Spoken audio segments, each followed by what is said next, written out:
What up, guys? Welcome back to Base Damage. Today, bringing to you a deck profile that I didn't realize I hadn't actually posted on the channel just yet.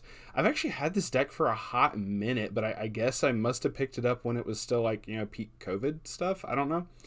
But it is a Goblin Slayer deck based around little side characters, the High Elf Archer, Dwarf Shaman, and the Lizard Priest and all that. It is an 8-shot deck, and there's actually multiple cards in here that work off of having to trigger the shot climaxes for their effects and whatnot, and it's really cool. Like I said, I've had this for a while. I test played this a long while back, and I just didn't realize that I hadn't posted it, so I was like, well, let's go ahead and make this with the other batch of deck profiles that I'm currently recording. So let's just get right into it. I titled this Goblin D Shots because they're all shot triggers. I don't know why I made that joke. It's horrible. The cool thing for this deck as well is the double rare prices are actually not too bad right now. Like this first card right here actually probably used to be the most expensive card. Most of the rares are pretty cheap as well. The only one that has like a price tag is like $5 or so is this High Elf Archer. So most of the rares are pretty good, but even the double rares have come down. It's this one, and I think this one are the only double rares. We double check. This is rare. Yeah. Just want to make sure. But for the most part, it's fairly budget. I will say, you can get stuff to replace like this one because this is like probably the most expensive card now is the level 0. But everything else is fairly decent in terms of like price and whatnot. It took me a little bit to like tweak ratios exactly how I wanted to do as well, so I did a little bit more test playing before tweaking some ratios and figuring out how exactly I wanted to run this. So let's just get right into this. Obviously, on deck log, we're going to start with the level 3s first. This is the one, like I said, this used to be the highest priced one. It actually took me a little bit to pick up a playset. Is Natural Adventurer High Elf Archer. The first effect you don't use that much, but it's there. Neat little utility thing. When this card is placed on the stage from your hand, you can pay 2 stock. If you do, choose one of your opponent's level 3 or lower characters, return it to his or her hand. But the main thing you're going to be running for is the second effect, which is just really powerful. This ability activates up to 1 time per turn. During the turn this card is placed on stage from your hand. When damage dealt by this card is cancelled, put the top card of your deck into your waiting room. Deal X damage to your opponent. X is equal to the level of that card plus 1. Musashi from Kantai Collection, for anybody who just wants the shortened version from that. So cancel burn and really good cancel burn as well. The neat little spot removal is kind of whatever, but like I said, this has gone down. The level 3 Rapid Firing of Pebbles Dwarf Shaman is your finisher, is your climax combo. When this is placed on stage from your hand or by the effect of the Banisher of Heresy Lizard Priest, draw up to 2 cards, choose 1 card in your hand, put them into your waiting room. It has a climax combo, I think, that's just straight summons this dwarf. When this attacks, if Friends to Battle Alongside With, which is a 1k one-shot, is in your climax area, you can pay 4 stock. If you do, this gets 3,000 power until end of turn. Put up to 5 cards from the top of your deck into your waiting room. Perform the following action X times. Deal 1 damage to your opponent. X is equal to the number of crit trigger icons put into your waiting room by this effect. This is actually really cool. You don't really expect to get it off more than once. But if you can get this off like a couple times, this is pretty strong in terms of like in individual instances of burn 1, burn 1, burn 1, as opposed to just like, say, Last Shot Xenon, which is 4 damage, which is still strong for her climax combo, but it's 4 damage all at one time. When you have the separate instances like that, each instance can be canceled, but not every single one of them in like one go can be canceled like Last Shots can. So this is really cool just to like, especially if you need to like try to ping your opponent for as much like burn 1s as you can. This is pretty cool. Very, very much have enjoyed you dropping this on people because they're like, wait, do what? So this is really cool. And then I also realized I didn't say any ratios. 4 copies of the Musashi, 4 copies of the Dwarf Shaman, 3 copies of Banisher Heresy Lizard Priest on play, heal 1, always good. And when you play the Friends to Battle Alongside With, And this is in your center stage, and you are level 3 or higher. You can summon the Dwarf Shaman from your waiting room on any position of your stage. So, gotta have the healer. 3 copies, really good. Now, this next one's actually the thing that kind of took me a little bit to like decide on. This is like kind of wonky, but it's a 2185 vanilla. We'll get to that. There's a level 0 that interacts with this that actually makes this really strong. But one, you definitely want to have crit triggers in the deck because Dwarf Shaman, and this is just a really strong beat stick at level 2. So, like I said, there's a Lizard Priest that combos with it, and we'll get to that in a little bit here. 3 copies of it. 1 copy of this Sure Hit Strike High Elf Archer. I'm going to skip the first effect because it is a climax combo with a climax that we do not run, so it is relevant. Though what we run that for, though, is when this card becomes reversed, if the level of the battle opponent is higher than their level, you can put that character into your opponent's stock, and if you do, your opponent puts the bottom card of their stock into their waiting room. So, anti-change Stock Bomb. Always good, at least 1 copy. Speaking of anti-change, Gleaming Dagger Goblin Slayer is a 2/1 2500 backup. When you use this card's backup, you can pitch 2 cards from hand and choose a character your opponent has with a level higher than their level and put it into their waiting room. So, this, you gotta have it. It's really good. And just having the extra like 2500 backup is also good. Plus, once again, 2 copies, so more crit triggers. That's it for the level 2s. We're going to get to the level 1s here. Another backup here, but once again, the crit trigger is necessary. You definitely want to have those. And it is a 1/1 2k backup. But when you use the backup, if all your characters are yellow, which the entire deck is, the Goblin Slayer doesn't matter because you're never going to summon it. You may put the top card of your deck into your stock. So you get to blind stock. It's not like you lose out, so it's basically a free 2k. It's just the fact that the blind stock afterwards, you just want to try to immediately pay out. It's kind of whatever. But you definitely 2 copies of this, really good. 2 copies of Exploding High Elf Archer is a 1055. If your clock has 0 cards, this just cannot attack. That's whatever, honestly. They're just kind of there for like 1 quick attack and it's over. That's why you only run 2 copies. When this card is placed on stage from hand, put the top 2 cards of your deck into your waiting room. This is mandatory. This gets X power. X is equal to the number of order characters revealed amongst those cards times 1,000. So it can gain an additional 2k, making it a 1075.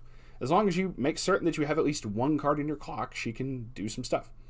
For the order, everything in here is order. Like, that's just like the music trait for Goblin Slayer.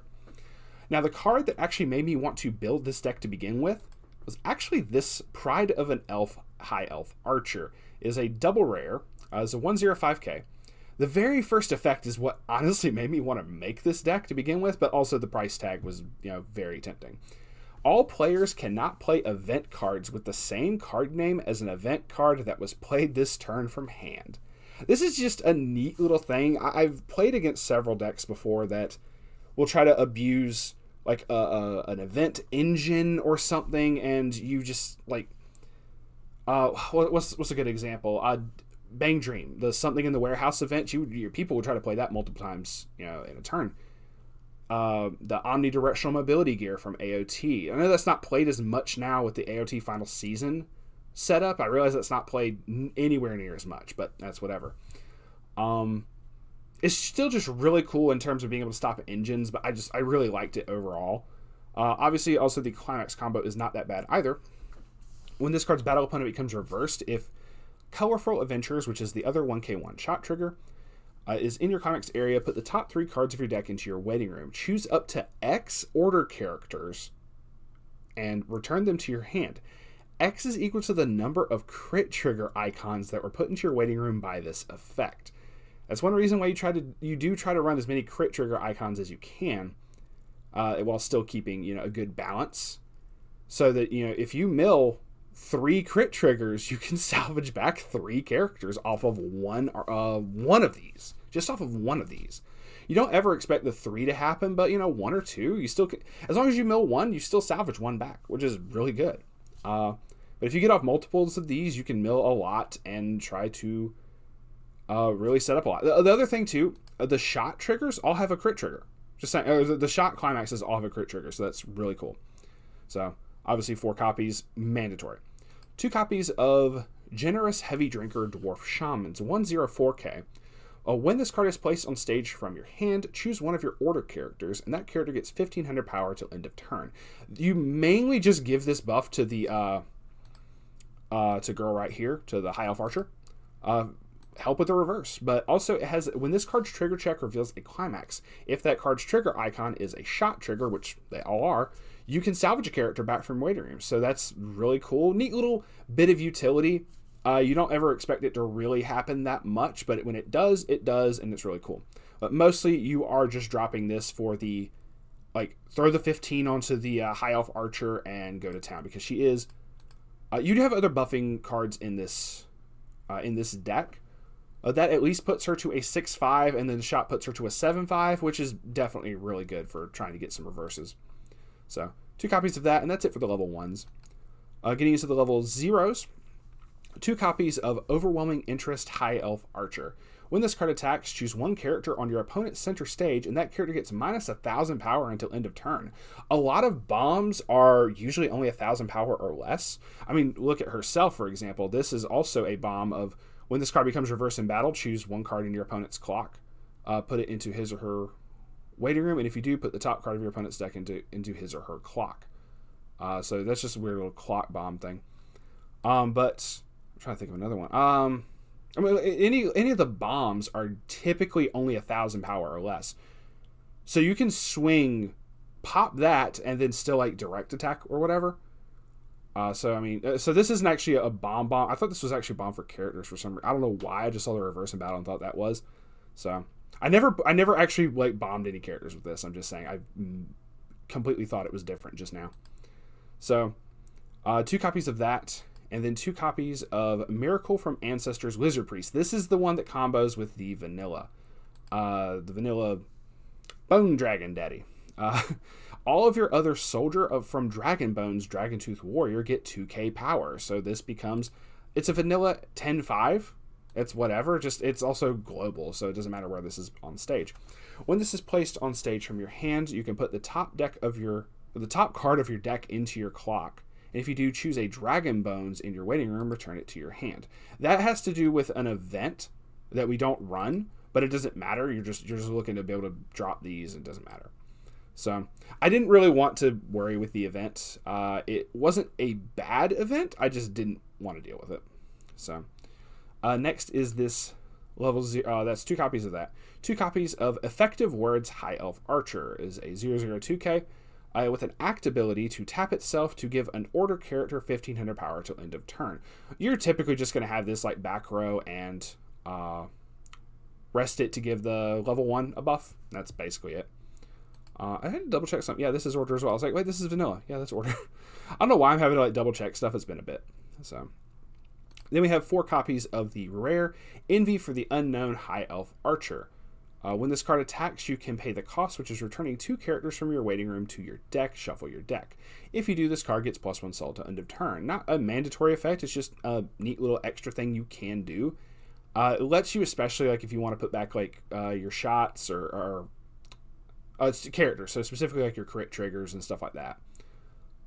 For like, say, setting up for like your level 1 combo or whatever, toss a bunch of your crit triggers back into the deck.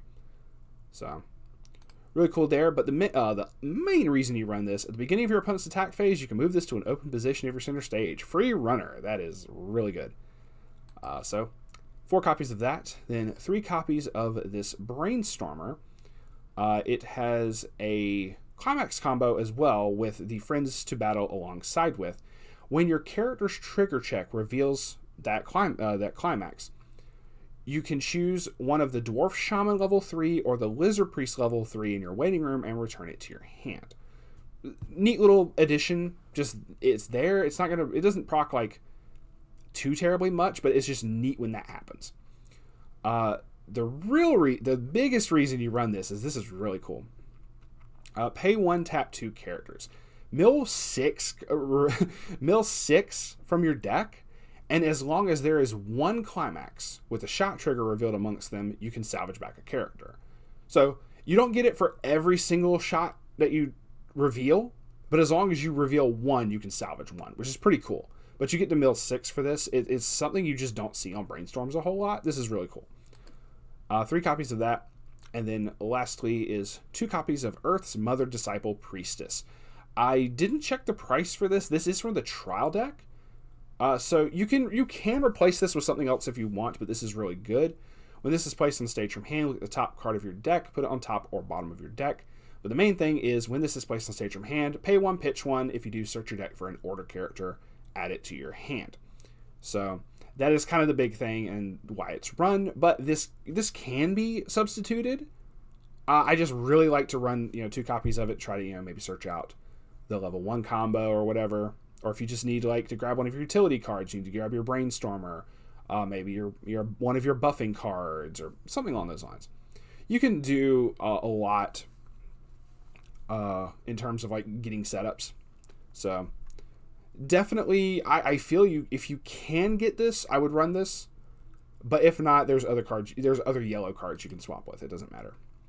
And this doesn't really affect whichever card it was. That's all of your characters. With this.